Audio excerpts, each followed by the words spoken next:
So we've got another bout of hot weather coming up, and I really need something that's a bit shorter than the usual legging to wear. So I'm looking at making something akin to a pair of pedal pushers. So to do that, we have got a rather rumpled pile of viscose jersey. This is a high stretch fabric with a 4-way stretch. And I have one of my leggings patterns that I've drafted myself that I often use to make leggings. So if you want to make something like this yourself, you can easily buy basic legging patterns online or in any craft shop that stocks patterns. They're pretty easy to get, or you could draft your own. And personally, I think it's well worth having the time, if you're committed to sewing, to having a good pattern like this in your arsenal. I mean, then you can make as many leggings as you want in any fabric. As long as it's stretchy and it's got a 4-way stretch, you're good to go. And you'll probably make them much better quality than most of the stuff you can find in the shops these days, to be honest. So I've laid out the fabric, but we're not actually going to use this whole length. So what we're going to do is first work out how long a piece of this fabric we want for these leggings. Bearing in mind that they are going to be made up of 2 pieces, stretch jersey upper piece, and then there's going to be a lace end to it. So what we need to do is choose our lace, see how wide that is, and then deduct that width from the overall length of the leggings that we're going to make. So I've had a look through my Epic stash and I found a suitable short length of lace. I'm trying to use up some short pieces that I have that can't really be used for the business because then it's just not enough of the lace to make it worth my while. You're going to want to get a lace that's a stretch lace because you're putting it with a stretch fabric. So this particular one, I can hold it up to the camera. It's quite a nice gothy sort of pattern to it with black roses and a kind of mini fishnet sort of look to it. So first things first, let's measure up how wide this lace is, because what we're going to want to do is subtract this from the overall length of the leggings. So this is 22 centimeters wide. Take into account the seam allowance where it's going to be attached to the viscose jersey. I'm deducting 1 centimeter because that's pretty standard seam allowance that I use. It'll depend on what sort of seam allowance you decide to use personally. So I'm left with 21 centimeters. So if I have a look at my pattern here, you can see this line. This indicates where the knee line is on the pattern. So I want my leggings to be just a little longer than knee length, mostly just because I don't want to show off my knees. So this lace is going to go a little something like this, like that point. If you can avoid it, I would recommend not having the seam allowance where the knee line is, because you're going to have a lot of stress along that seam as you're bending your leg. So it's better to have it slightly up to whatever point that you decide to have. It's fine if the end of the leggings is at the knee length, if that's what you want, or you want it higher up or further down, totally up to you. But don't have the seam line where it joins to the jersey at the knee. Right, so I am going to go, let me have a think. Let's see.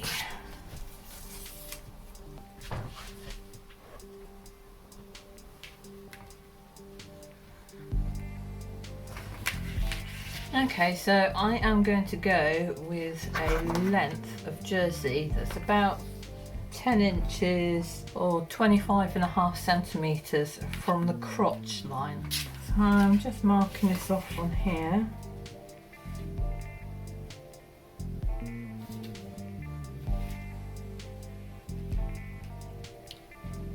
I'm going to cut slightly down from that point because in case of the fabric to be straightened up a bit more once it's cut. So that gives me a little leeway. Don't worry if your cut's not perfectly straight. It's quite okay. If you've given extra allowance in the fabric before you cut, then you've got plenty of room for mistakes.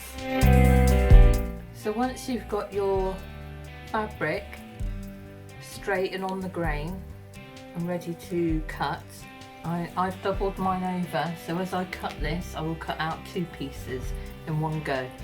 Saves a lot of time if you're not already doing that. Going to mark on the fabric where my end point is. And I've got my trusty rotary, and let's start cutting. Now when you're ready to cut the bottom hem, just get a nice big ruler, line it up with the marks that you've made on the fabric.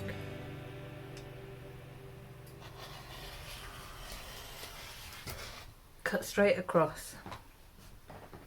And there you go.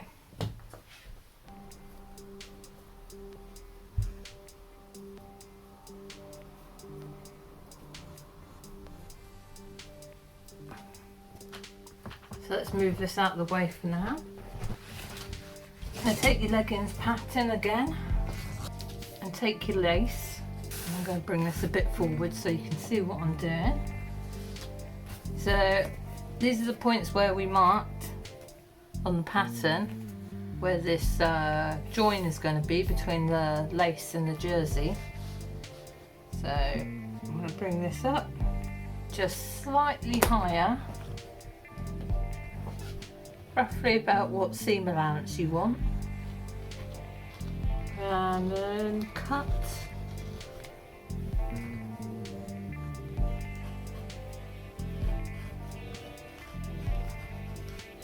Your lace to the shape of the leg.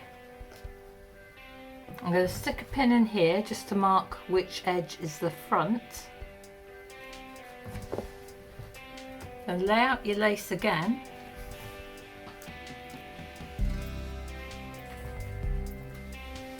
Turn it over so that right sides are facing each other.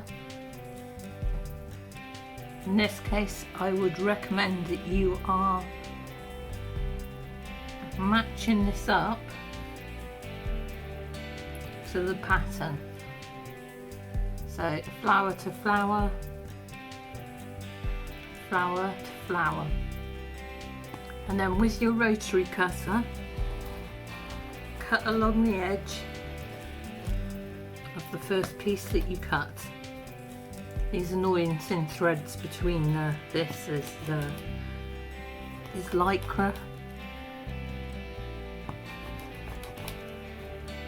It's annoying, but it's pretty common for that to happen.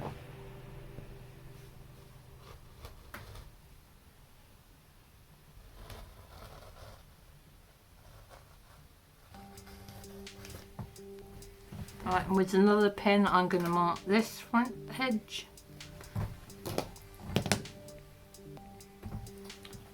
So now you have 2 mirror images, and these will be your 2 pieces of the lower parts of the legs. Right, so you can now see where the lace is going to join to the jersey here. So we just need to pin this in place, and then we need to take it to the sewing machine and stitch it down. Right, got my pins after faffing around a bit. Once you've been sewing for long enough, you kind of end up being able to eyeball seam allowances rather than having to measure them all the time. Okay, that's one leg done. Right, that's both of those done. So next thing to do is to stitch this down. Because both edges of the lace on this are scalloped, I am going to cover stitch this. If you've picked out a lace that has the scallop only on the one edge and it's straight on the other, you could easily pin this together and then just overlock along that seam instead. It just depends on what you've picked out, basically.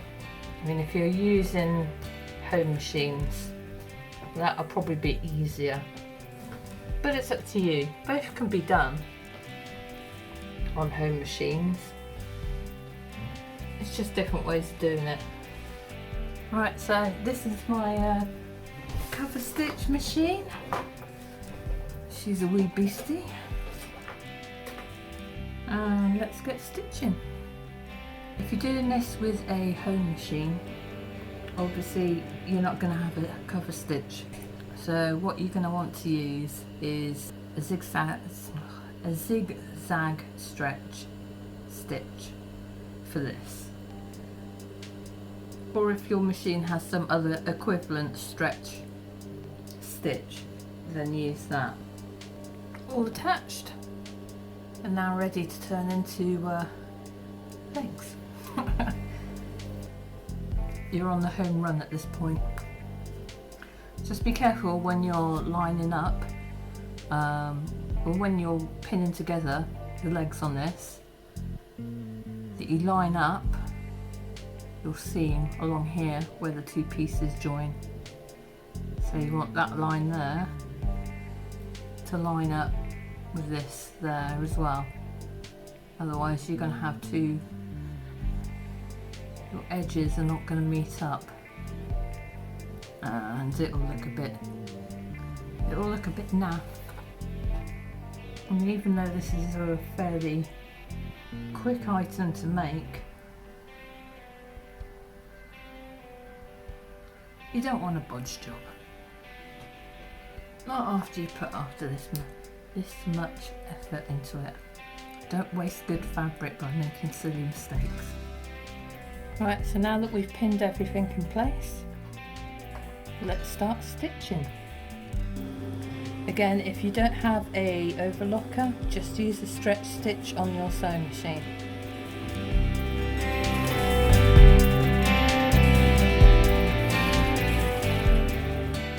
So once you've finished sewing your side seams,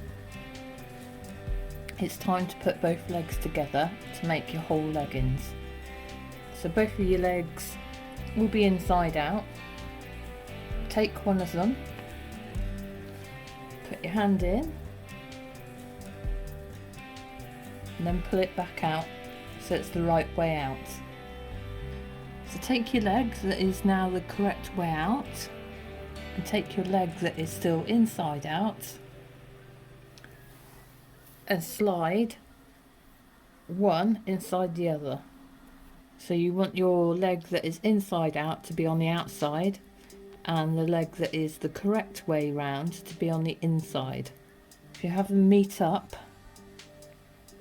at your leg seams here, take your arm out and then start pinning what is now your crotch seam. Where the leg seams meet, pin, and then just follow along the open seam. I personally tend to just pin at one end and then work my way along. And just keep pinning all the way until you've pinned the entirety of your crotch seam.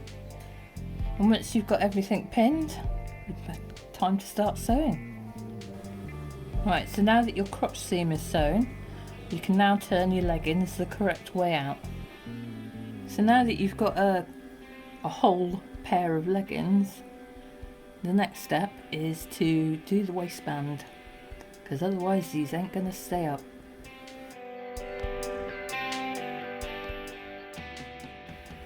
So now that the leggings are all in one piece, I am going to mark with this pin which end is the back.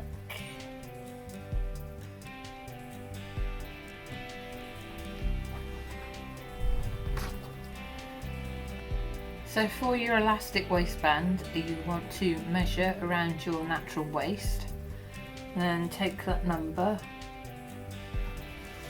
measure out your elastic and cut to your length. There are a few different ways to sew your elastic into a band, but in this case I am going to use the overlapping method because it's the sturdiest. It takes a little bit longer, but doesn't cause any bulk in the waistband, and it holds up for, well, pretty much forever. So take both ends of your elastic, overlap them, normally a couple of centimetres will do.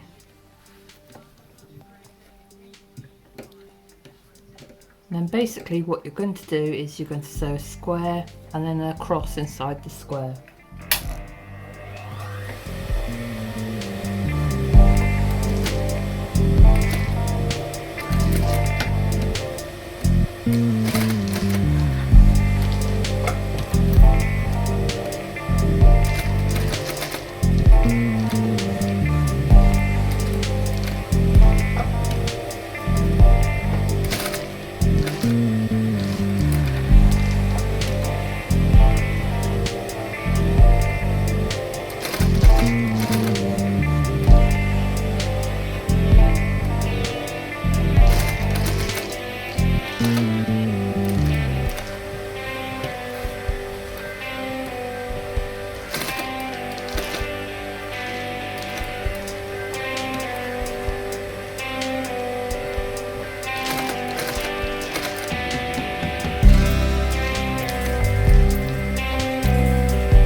There you go, one continuous stitch all the way back to the beginning. Now you have a really good strong connection. Next thing to do is to put your waistband inside the, well, waistband. So where you've overlapped, what I generally do is use that as the back. So I'm going to fold it like that. So I've got it in the middle, pin where the middle of it is, and then pull your waistband till you find the equidistant point at the other end, and this is your front. So back, front, and take those two pins and match them up, and then you get the equal distance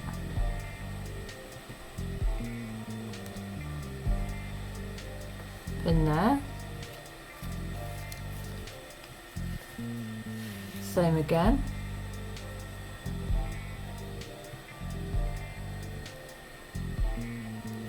Pin at this part. So you now have a waistband with pins marking equal distances at 4 points around your waistband. So here's our leggings and here's our waistband. Now, as I mentioned, where it overlaps is where I like to pin it to the back. So I've already marked which side is the back. Match up the pin to the back seam.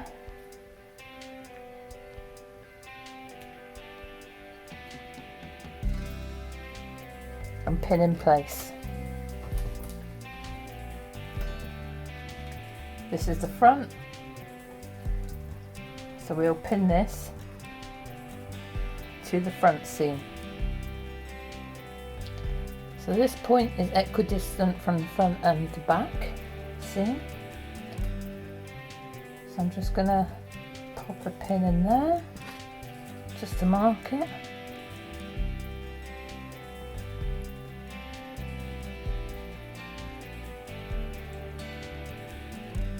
And then we can line those up with the matching pin.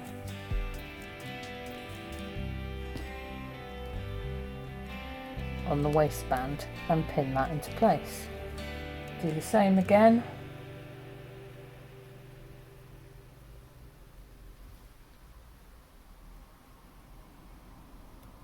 With the other side. Now there you go, and you now have an even distribution of elastic around the top of your leggings. Next step is to overlock, or in the case of using a home machine, zigzag stitch the jersey to the waistband. So I'm back at my overlocker again, and let's stitch this waistband into these leggings. Now as you stitch this, your elastic will be shorter than the actual fabric, so you will need to stretch the elastic out as you stitch.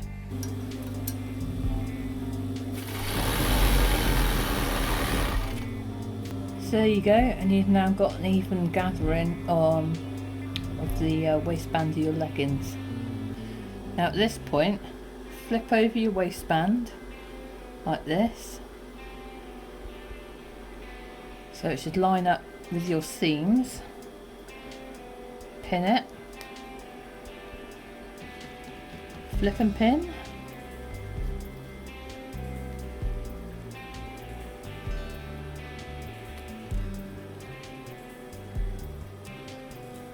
flip and pin, roughly about where the sides are. Doesn't have to be perfect at this point.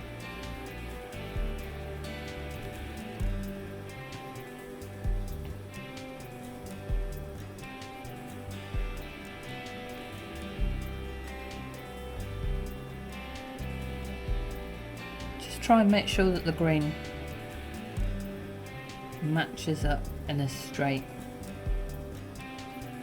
So there we go, and now this just has to be stitched down. So again, I'm using my trusty cover stitch to stitch this into place. You can of course use either a zigzag stretch stitch, or you can use a straight stitch. And the reason why I say you can use a straight stitch is if you pull your elastic out taut whilst you're sewing with a straight stitch, it gives that extra stretch allowance that you need. I've done this before I had cover stitch myself, and it's been absolutely fine. In fact, I've still got a pair of leggings that I made, oh god, 8 years ago, using that method, and they're still going strong today. And there you go, one completed pair of leggings. Now I'm going to try these on.